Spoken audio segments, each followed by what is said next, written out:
All right.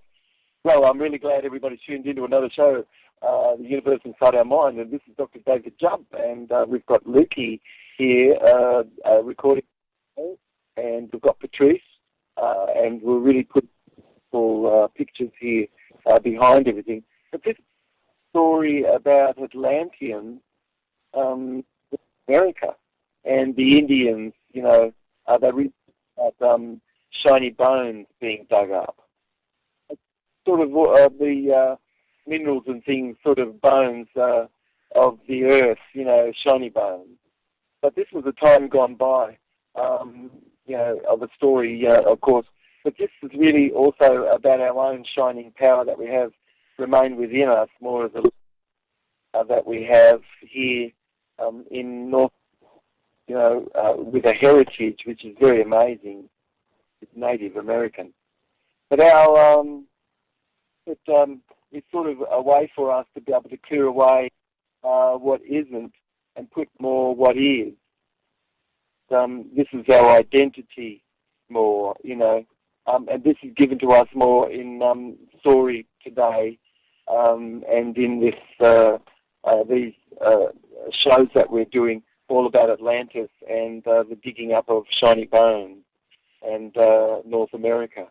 But and we're going to talk a little bit about the 4 suns that we've passed through, this being the 5th sun, and then what's to come as a result of all of this. But it's really a story more of an allowing, an allowedness, and for ourselves to really be able to achieve more sort of a balancedness in ourselves. But, you and I, we're sort of presenting ourselves more nobody rather than somebody, and this is the age for the Aquarian age, But anyway, I guess the quest for this really, this holy dirt sort of really has been combined a lot, because it's amazing that you can go to places like Lourdes and you can be received of a substance which really does have an energy within it, which is no question about it. It really assists to help heal people up. Yeah. But this life colloid and the holy dirt really is a substance such as this. But, any substance which you really have, which has sort of mostly remained above dry land, and but at one point certainly was underwater and has had a Bethnic existence, being at the bottom of the sea, for instance, thrust up as a continent and an island. But you see, these are the sorts of things which have been going on. I've got someone pulling me continuously in on the phone. Can you hear that beeping?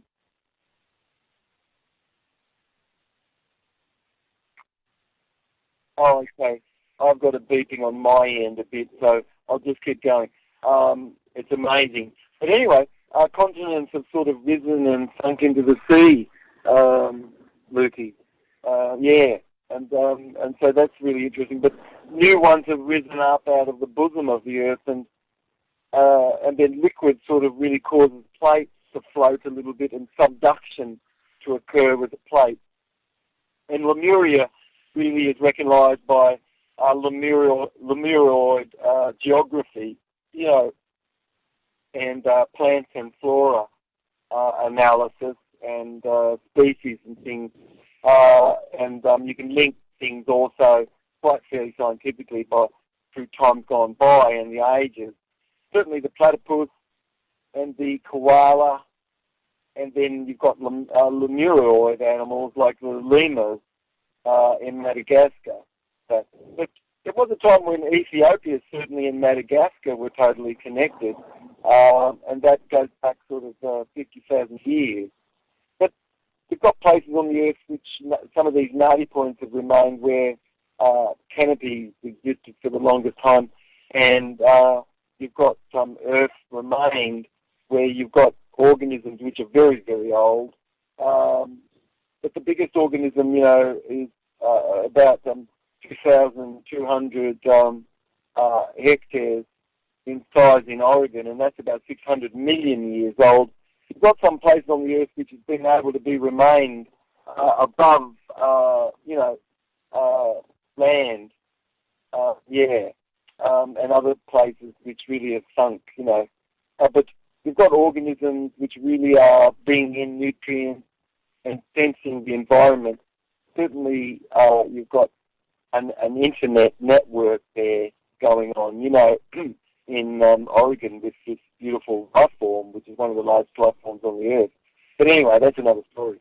But in the Southern Hemisphere, you've got three eras existing, sort of Pangaea, where everything is just one supercontinent, and then you've got Mu, where things are breaking up and the Earth is growing, and subduction, and you've got lakes extending into more larger lakes because you've got celestial bombardment and things going on.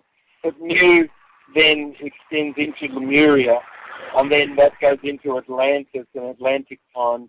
And our program really is more about Atlantis, but we could be talking just a little bit about things because you can get a bit more of a perspective of everything. Yeah, about this present civilization, where we've come from.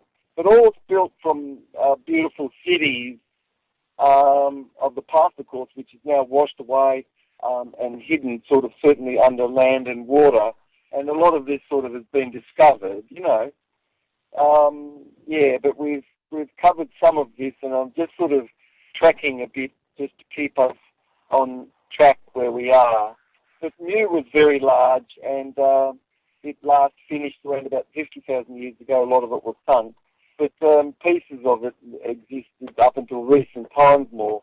But in the Pacific, Mu was a very ancient time, was a Garden of Eden, and the Californian coast, was a connectedness there. But the coastline back then certainly is underwater now.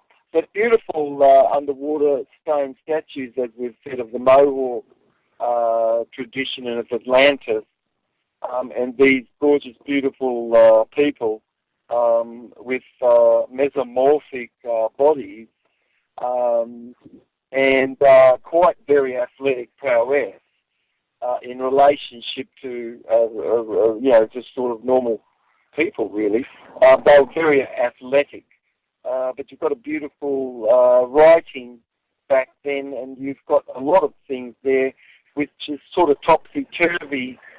You've got stuff on top and things on the bottom which debunks Darwin, Darwin really is from 1809 to 1882, but you've got fossils and things, and you've got continental and Earth expansion and scientific evidence today that totally debunks Darwin and Hegel, and evidence shows certainly that a lot of that was just put because of commercialism and to cause people to feel other than their sovereignty within themselves as original people.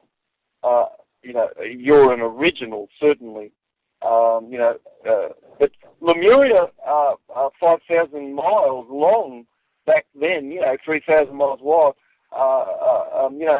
it's really inhabitants of Atlantis fled as Lemuria slowly disappeared also.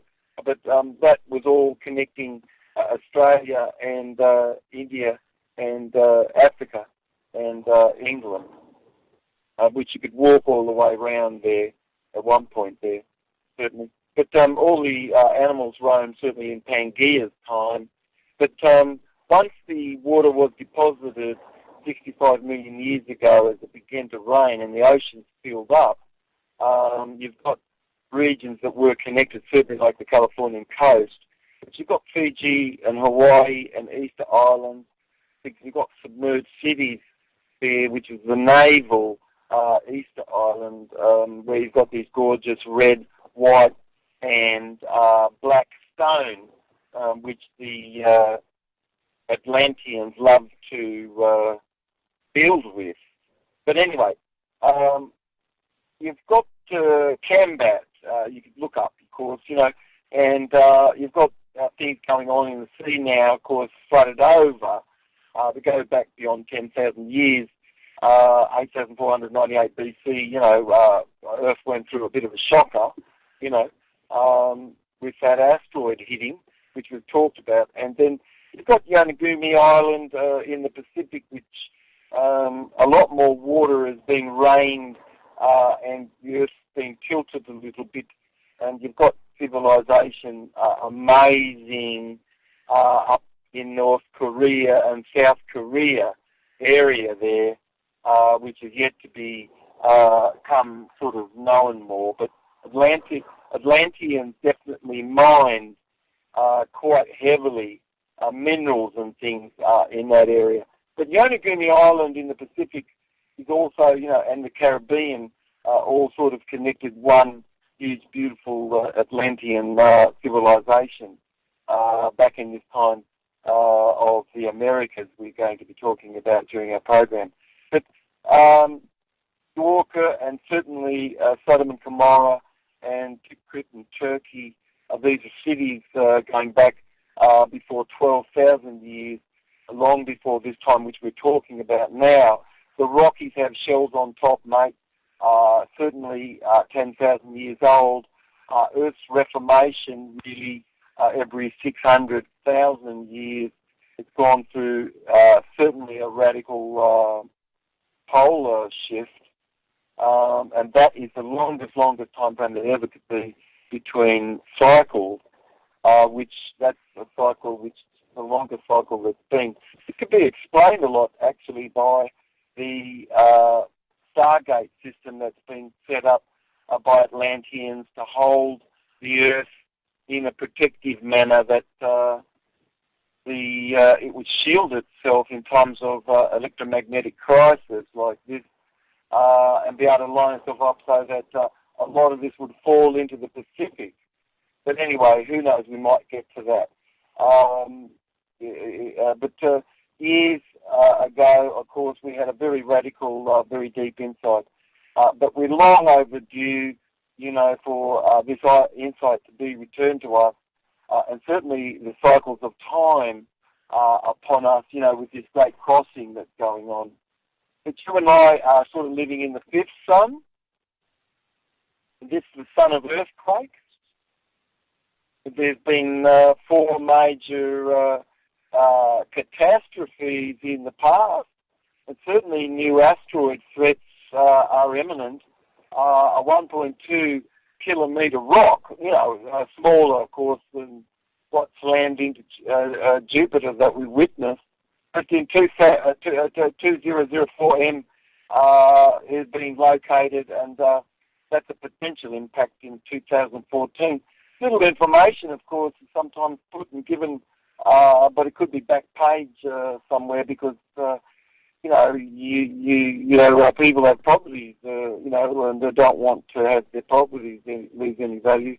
But February 2009, of course, we saw a Shoemaker-Jupiter collision, and much was learned really. Large pieces of rock just took several days afterward to also impact and come back down and slam in. We saw the impact of that.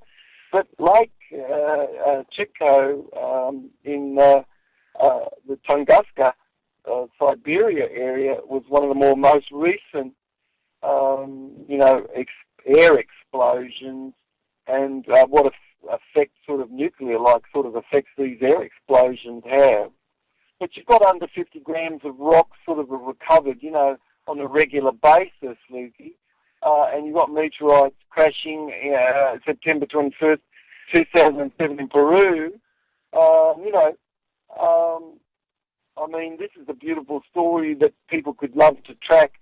But what you've got coming in mostly is 10 to 70 kilometres per second. And so a lot of that sort of burns up. But you've got the Beringia crater right there in Arizona. And that also correlates, that crater, with a very huge crater we've got in Australia too, mate. But anyway, those come in at about 11 kilometres per second, fairly big rocks, but fairly recent too, only 50,000 years ago. But if we're moving more into the time frame we were talking about here, but you've got 65 million years ago, certainly 70% of life is all sort of wiped out. You've got the Chicxulub, that's 180 kilometre crash.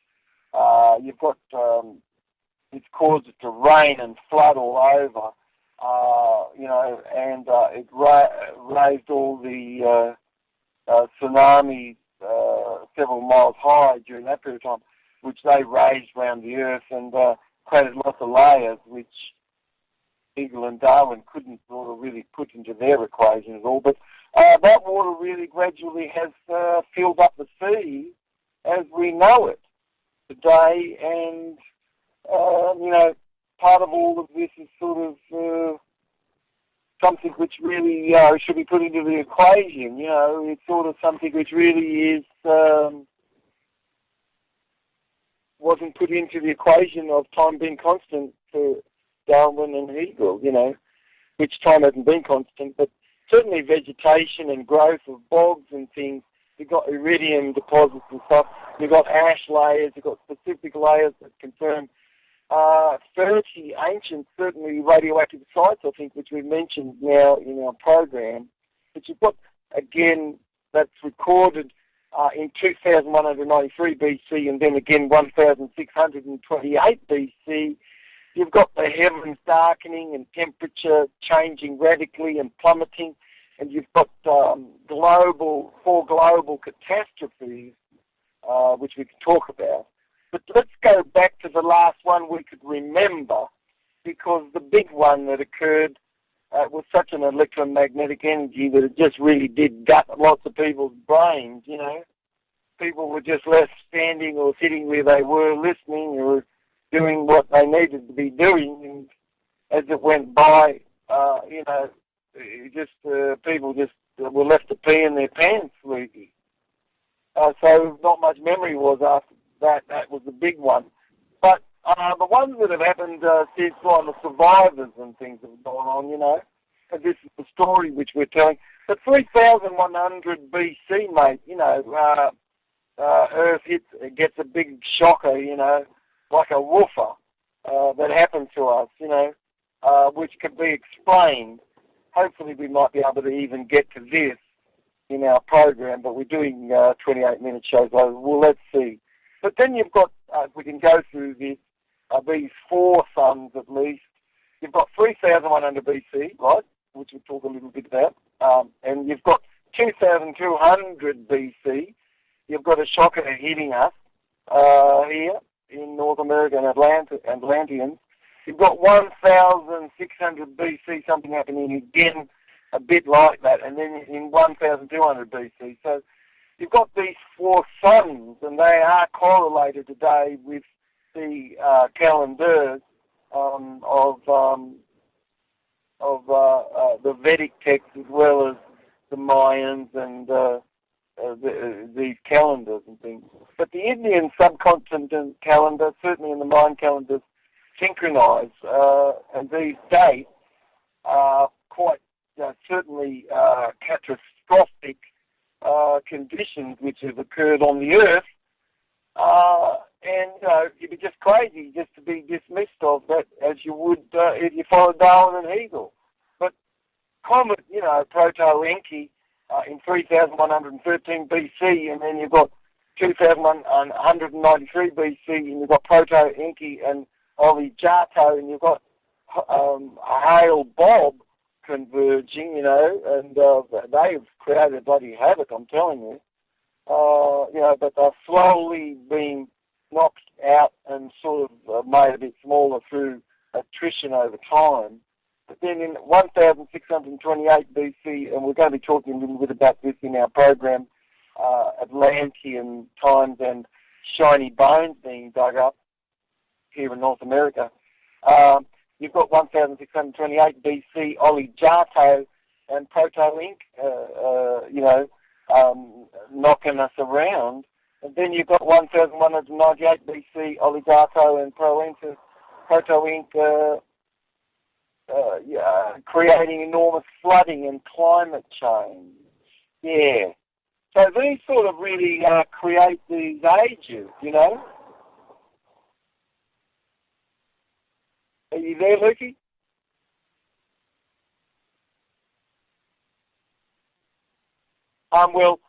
Certainly they have the force of nuclear bombs, way more than that. It's unbelievable, of course, and there's lots of evidence to show of this too.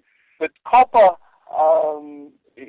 really millions of tons, I mean millions of tons, was mined from the Great Lakes shore during this time frame we're talking about. And the areas of the United States going back to begin, I mean, of course, you've got the Big Bang hitting Atlantis, 8,498 BC. It takes a couple thousand years, mate. You've got a bit of lot of ash and stuff to clear up there, and 2,000 years pass, and then everything sort of warms up too, because the warm sea currents warm everything up there. But around 7,000 years ago, 5,000 BC, you've got copper frenzies getting going, This is Atlanteans getting underway again. And then our memory, where we are in this story, where we're talking about the first sun, 3,500 BC, that's 5,000 years ago, if you add on the 2,000 years of AD. But,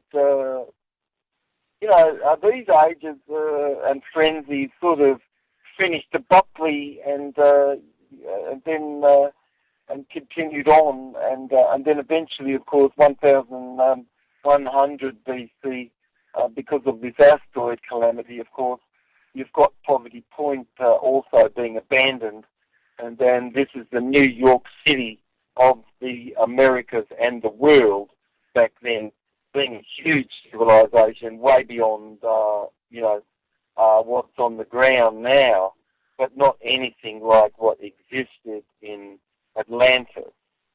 But everything else was just a bit of a trading outpost, you know what I mean? But you've got Indian trading cities, you've got right there, but only you've got Poverty Point being the major spot. But that Indians and people were moving things through the Great Lakes area. You've got copper, tin, and zinc stone, sort of like float stone, sort of being picked up and traded and brought in. The Indians called two children called these shiny bones. But all was taken and applied, in Atlantis, mate. They were making extremely powerful metals, very sophisticated, hard and purified mixes of copper and alloys, and called aurichalcum. This aurichalcum is amongst the most prized metals, but of its untarnishedness, and they had great metal smithing. But you've got also the stone henge site being abandoned about the same time, of course. And so then from 5,000 BCE, which we're talking about, to 1,100 BC, where everything's getting abandoned, like what we just said then, you've got a time frame here of a big copper frenzy going on in the world. Atlantis was sunk by asteroid impact in 8,498 BC, and after that you've got 2,000 years passing just to make sure you've got the story clear. You've got a nuclear winter going on in that 2,000 years, and you've got us as its survivors establishing sort of outcrops, things. But you've got then things getting going again, and prosperity and lucrativeness happening in a currency where you could clearly see copper being dug, and then certainly other precious metals also we could talk about. But this is the story of Atlantis beginning around 5,000 and talking about the copper. But we eventually can talk about Mu and Lemuria, and then some of the precious metals, certainly some of the very, very amazing elements like platinum and things, being taken out of the area around where New Guinea is. But that's another story and goes back even further. But we're concentrating our time on these four suns, and to get through this, which is a native story here, given to us and passed on orally, that came through Cloud 2 children. But completely sort of, you've got this time frame, and then certainly scientifically you can see things sort of abruptly finish around 1100 BC. You've got the Toltecs talking of this era being we're in now, since then, the fifth sun. And this has been the sun, they call the sun of earthquake. Yet before this era, you've got a watery sun, and before that a sun of fire, and then a sun of wind, and before that a sun of water. And going back, you've got Atlantis sinking by asteroid impact, 8,498 BC. So you've got these four ages and types of suns that Earth and Atlanteans have gone through, that we're talking about right now, that's occurred here, and we have evidence of this in America, and that this is really part of the oral tradition given to us through the Toltecs. Yeah, but the pyramid builders for mining in America and the currency trade was really being managed by the same people, Lukey. One mate who really built, and they were lifting really large stones, mate, Are you with us, mate? I can barely hear you. But anyway, large stones of megalithic structure for their time, gone by, really. But you've got similar tools as today, mate. You've got wrenches and sockets and spark plugs and geodes, and you've got pieces of equipment to navigate and things. But you could find what you found, you could put it on a billiard table, honestly, mate. It's not much, you know what I mean? But estimated 750 million pounds of copper certainly went to fuel the copper trading frenzy that was going on in England and Europe around this same time. Atlanteans monopolised trading, and auric alchem is this beautiful pure grade copper that they use. But Atlas and Atlantean chieftains, and Atlantis is the chief mountain that's actually really was a very beautiful, large, huge volcano. Atlanteans navigated transatlantic crossings up for thousands of years before 8,498 BC.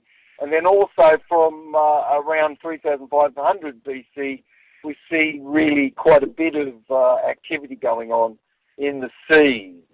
You see copper currency till 1,100 BC, and all during this time. But after that, you see an abrupt end, which we can talk about because, of course, the celestial heavens and the impact it had knocking us around back then, that it created the sun we have today, which is the fifth sun.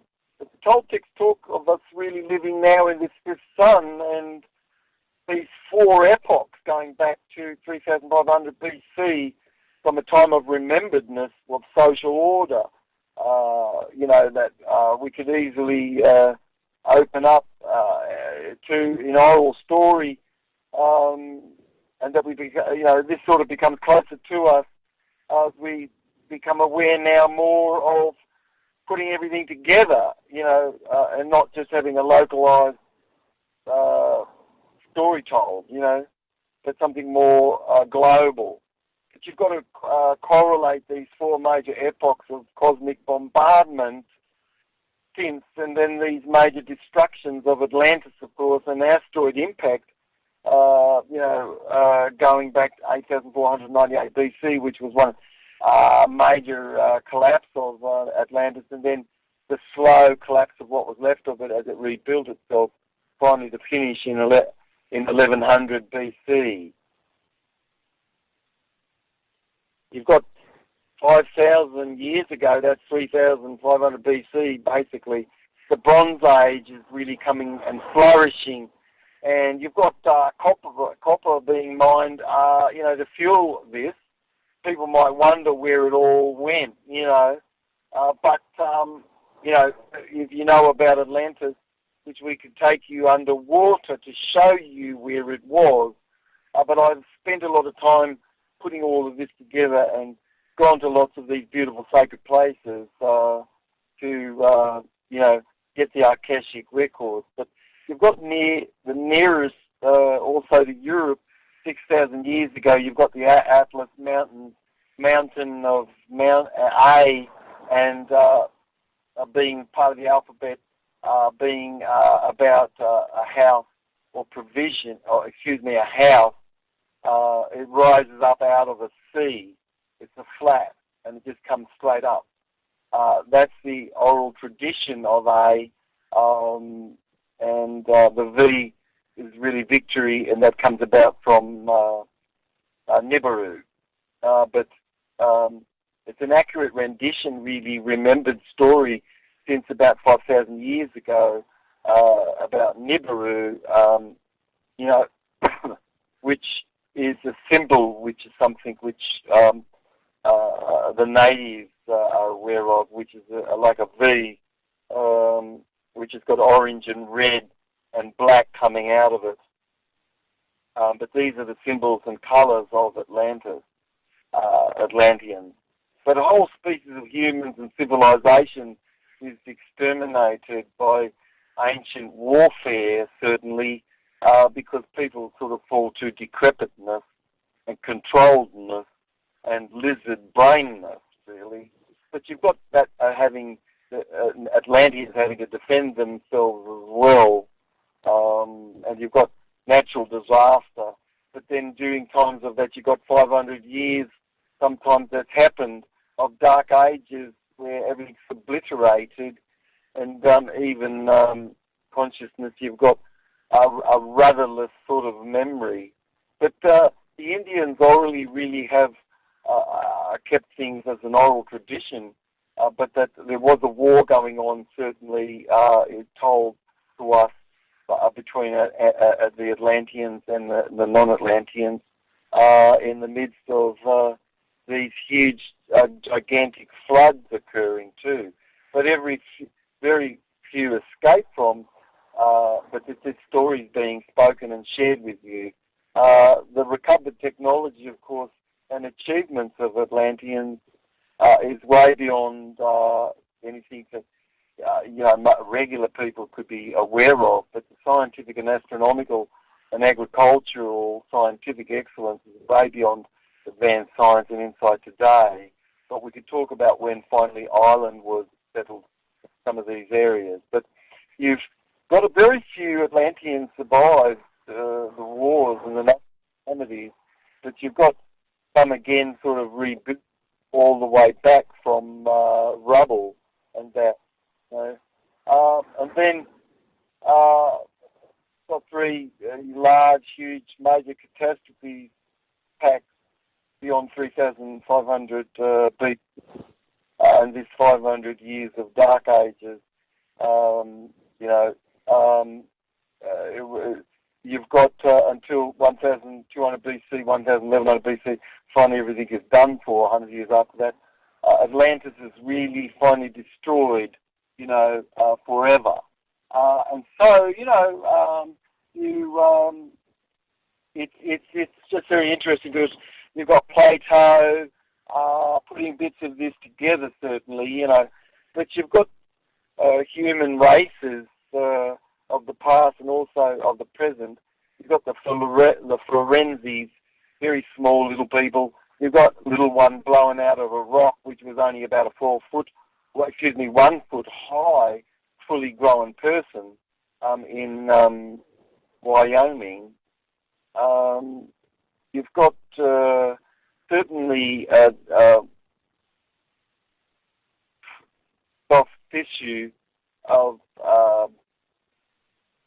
blood from dinosaur bones, from Tyrannosaurus rex, which has been examined, which we can show you. Look at this. You've you could see you've got a honeycomb structure underneath you where you are, and you can imagine that any giant woofer blast that can rock and turn and shake the earth ever more. You've got cities like the Iliad, the Odyssey, and the Homer.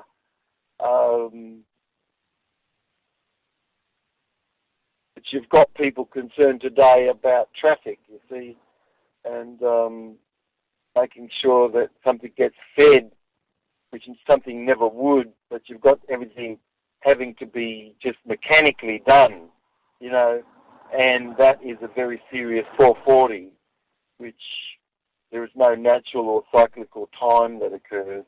But the city of Iliad and Odyssey in the story of Homer and is about this and consciousness, which we could talk about at some point perhaps, and how consciousness is evolved to where we are. But the Iliad and the Trojan Wars and things and the capitals of all these have been found, and also extensive tracks connecting the Queen of Sheba all the way down to South Africa and then Madagascar. But you've got in 3100 BC a series of comets that are hitting and wiping everything out, which is part of this sort of sun, this first sun that's after that we're talking about, the major one that wiped Atlantis out. And then you've got a major one coming, which is this 3100 BC impacts and things, which fire from the heavens and seismic violence really from the sky and the sea, and the earth has just sort of crashed in. You've got tsunamis raging and flooding, and rain then raise all, you see. And this subduction, and Earth looks fairly new. You've got some parts, of course, surviving, which you can see cities and even strata of the Earth, terraced and that. But you've got a time during this time of mass migration, and you've got people with great deep wisdom just migrating to other places, and you've got free energy, which they understand, happening in all these little places and things. You've got Egypt sort of rising up,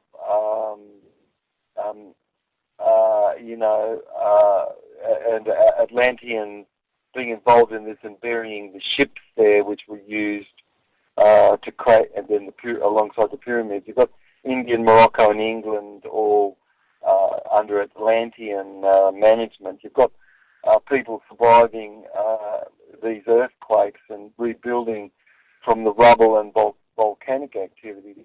You've got copper trade going on, mate.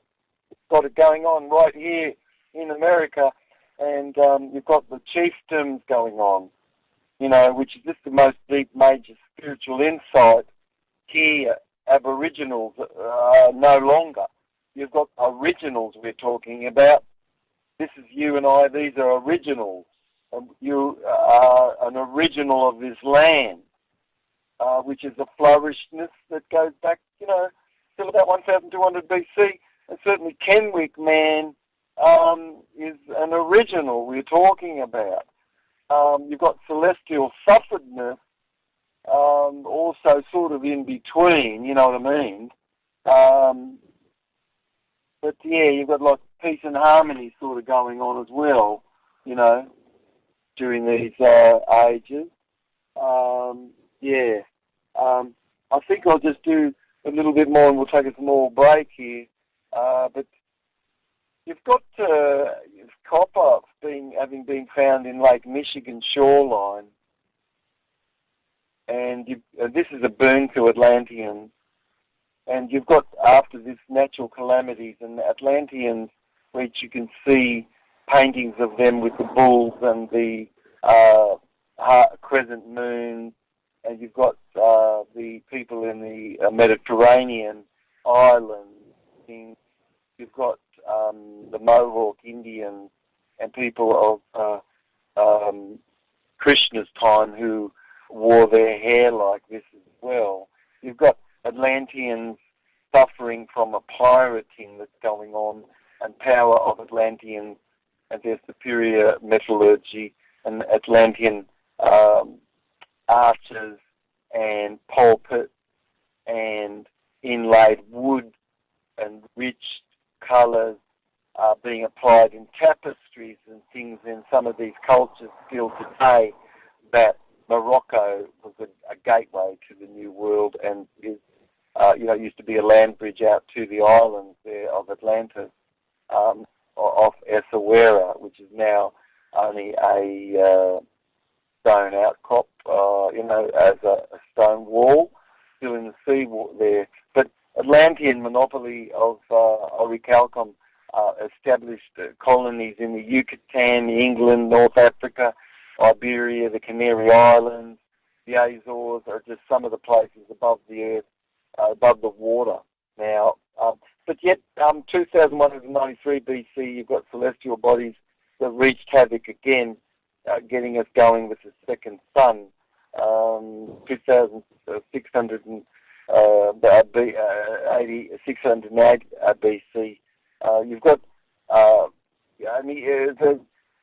the comet sea bombarding and Atlanteans going through quite a recoverness, but they're being hit in the Atlantic Ocean.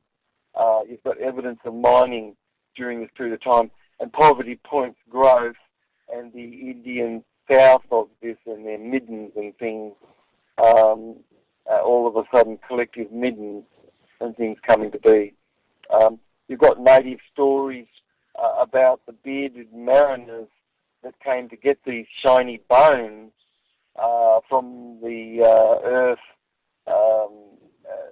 Tunkashila, which means parent, not mother nor father, but parent, and all lasted sort of beauty until 1628 BC. Then we've got another era going on, and celestial rocks raining down fire, and seismic shock waves finally sink Atlantis more, and what's remaining above the water are smaller portions still of Atlantis.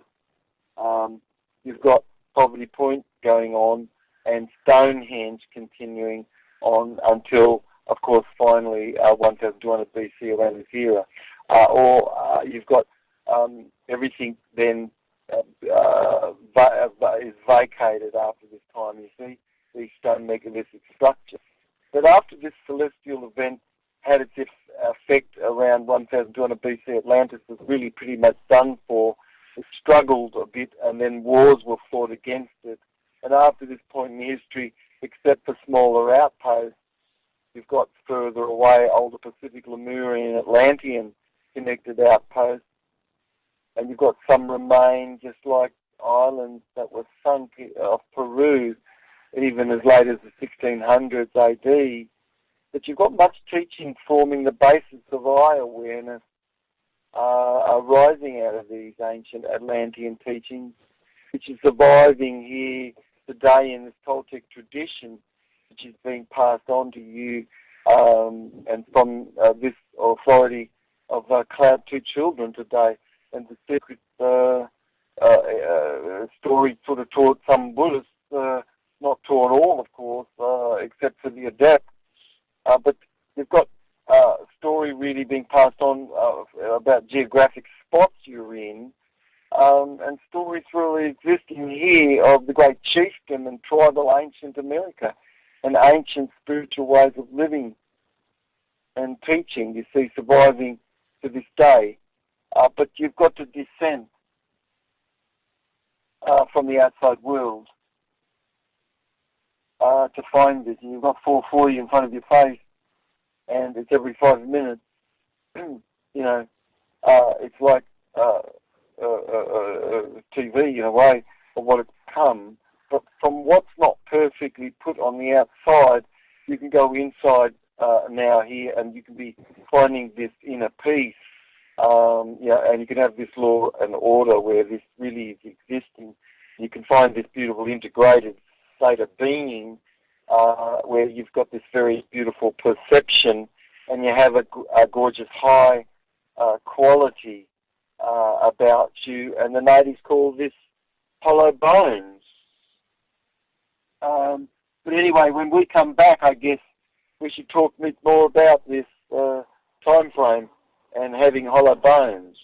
Anyway, this is Dr. David Jubb. This is the universe inside our mind. Stay tuned for some more exciting information coming up.